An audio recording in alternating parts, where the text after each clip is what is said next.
Fala pessoal, bem-vindos a mais um vídeo. Hoje eu vou falar para vocês a respeito de alguns conceitos, algumas palavras em inglês, alguns conceitos em inglês, o que eles significam. São conceitos muito utilizados no exterior, e no exterior eu quero dizer principalmente nos Estados Unidos. Os Estados Unidos, depois da Segunda Guerra Mundial, representava aproximadamente 50% do PIB do mundo.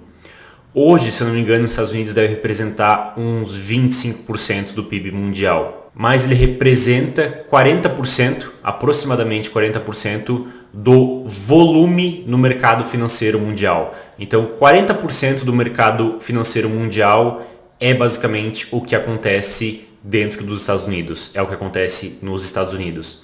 Então, quando os Estados Unidos cria uma regra, o governo americano cria uma regra para o mercado financeiro, ou então um novo produto é criado no mercado financeiro, isso acaba afetando o mundo inteiro, em graus maiores ou menores, mas isso acaba reverberando e acaba influenciando o mercado financeiro de vários países e inclusive o mercado financeiro do Brasil. Por isso que é importante nós entendermos determinados conceitos, os quais são utilizados dentro do mercado financeiro, porque isso vai acabar afetando também o mercado brasileiro e os nossos investimentos. Tá certo?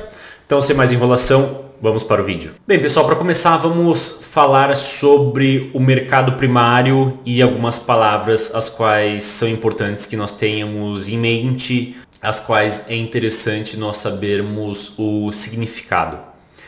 O mercado primário compreende o lançamento de novas ações ou títulos no mercado com aporte de recursos à companhia. Eu imagino que vocês já saibam isso, se eu não me engano, inclusive eu já falei sobre isso em outros vídeos.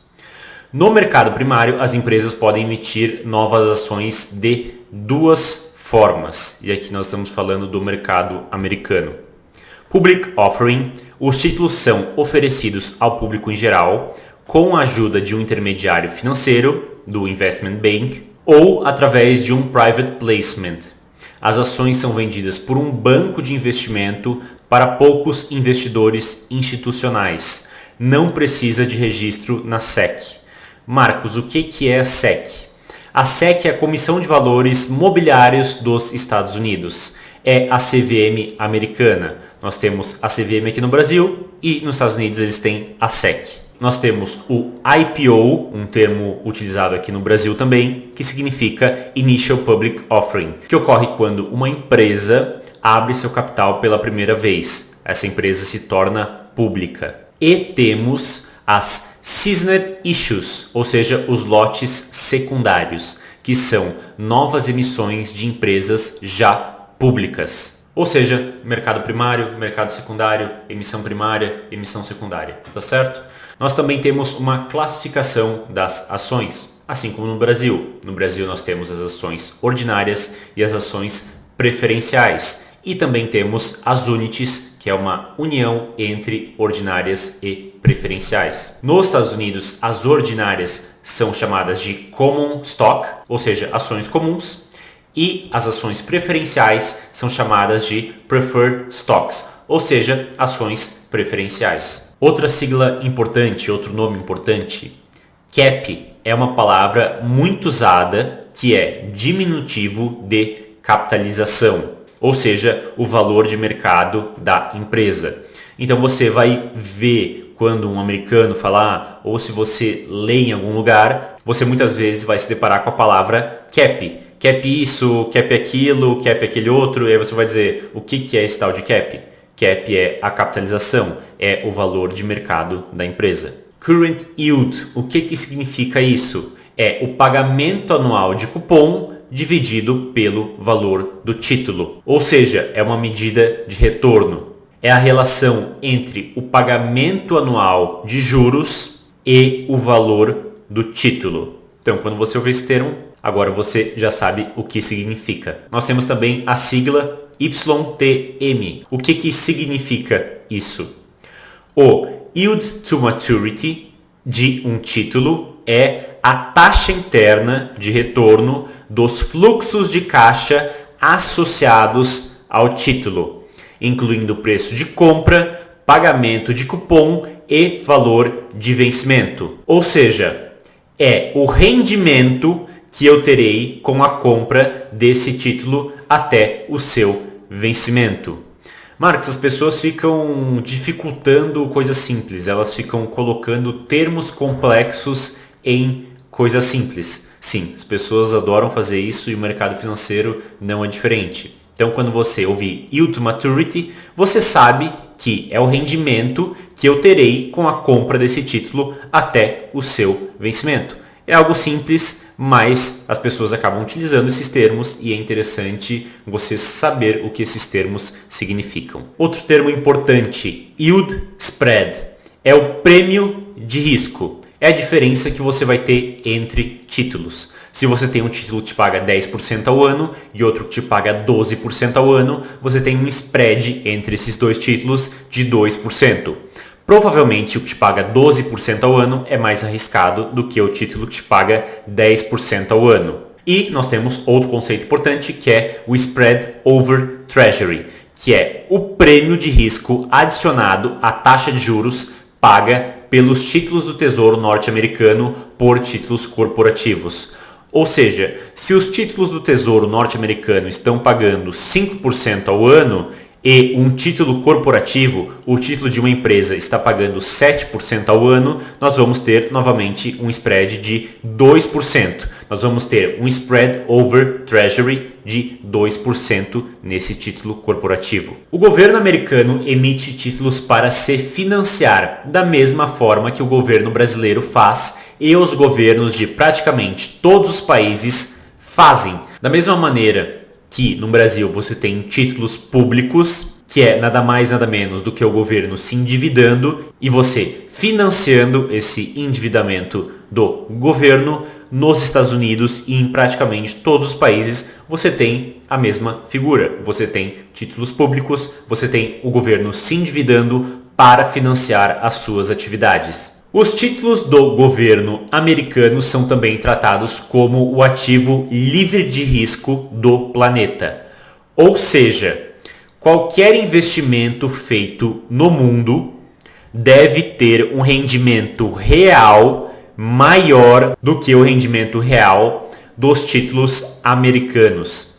Se a inflação americana é 4% ao ano, por exemplo, e os títulos americanos estão pagando um yield de 5% ao ano, ou seja, uma taxa de juros real de 1% ao ano, qualquer investimento que você vai fazer no planeta deve ter um retorno real maior do que 1% ao ano em dólares. Não importa se você investiu em uma fábrica na Índia, na África do Sul, na China, no Japão, ou então se você emprestou dinheiro no Japão, no Brasil, na África do Sul, na China, na Inglaterra, na Austrália, enfim, não interessa o que você fez. Você deve ter um retorno real em dólares maior do que 1% ao ano. Se você tiver um retorno real pior do que 1% ao ano em dólares, quer dizer que você fez um péssimo trabalho.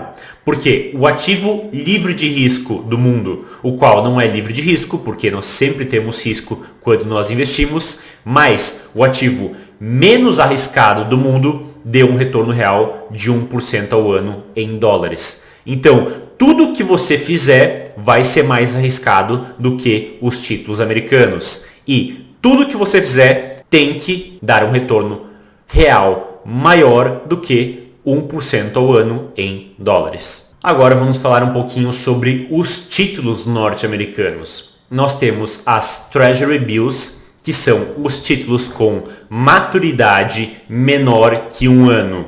Os mais comuns são os títulos com 4 semanas, 3 meses e 6 meses. Marcos, o que é maturidade? É o vencimento do título. Nós temos também as Treasury Notes. São títulos com maturidade inferior a 10 anos. E nós temos também as Treasury Bonds. São títulos com maturidade igual ou superior a 10 anos. Ou seja, nós temos títulos de curto prazo, os quais são chamados de Treasury Bills, temos os títulos de médio prazo, os quais são chamados de Treasury Notes, e temos os títulos de longo prazo, os quais são chamados de Treasury Bonds. Os títulos de longo prazo vão ter 10, 15, 20, 25, 30 anos. Os de curto prazo, como eu já falei anteriormente, 4 semanas, 3 meses, 6 meses. E os títulos de médio prazo vão ter algo entre 1 ano e 10 anos, até o seu vencimento. E nós temos também as TIPS, que são as Treasury Inflation Protected Securities. São títulos do governo protegidos da inflação. O valor principal do título é ajustado às variações do CPI, que é o Consumer Price Index, que é o IPCA americano. Nós temos o IPCA aqui no Brasil para medir a inflação e nos Estados Unidos eles têm o IPCA deles, eles têm o CPI. Nós temos também as Treasury Strips, que são as Separate Trading of Registered Interest and Principal of Securities. São programas que permitem que os investidores transacionem e possuam apenas os juros ou o valor principal de determinados títulos do Tesouro Americano. O Tesouro Americano ele não emite ou vende strips diretamente. As strips podem ser compradas e mantidas apenas através de instituições financeiras. As strips não são nada mais nada menos do que você pegar um título e você separar esse título. Você separar os cupons desse título e separar o principal desse título. É como se você criasse vários títulos a partir de um título. Qual que é a vantagem de você fazer isso? Eles podem ser combinados ou reestruturados dentro da necessidade de fluxos de caixa do cliente e são mais sensíveis à mudança na taxa de juros. O fato de eles serem mais sensíveis a mudanças na taxa de juros pode ser visto como uma vantagem ou como uma desvantagem, dependendo da intenção do investidor. O que você pode fazer? Você pode pegar um título com vários cupons e fazer um título sem cupom, por exemplo. E aí esse título vai ser mais sensível às mudanças na taxa de juros do que ele seria se ele fosse um título o qual paga cupons. Marcos, o que é pagar cupons? É você pagar uns juros para a pessoa que emprestou esse dinheiro, para a pessoa que comprou esse título. E outra coisa importante, o governo americano não criou as Treasury Strips. Quem criou esse produto financeiro foram os bancos, porque eles viram que havia uma necessidade dos seus clientes a terem fluxos de caixa diferente dos pagos pelo governo americano e com isso eles criaram esse produto e esse é um produto muito utilizado. E qual que é a desvantagem desse produto?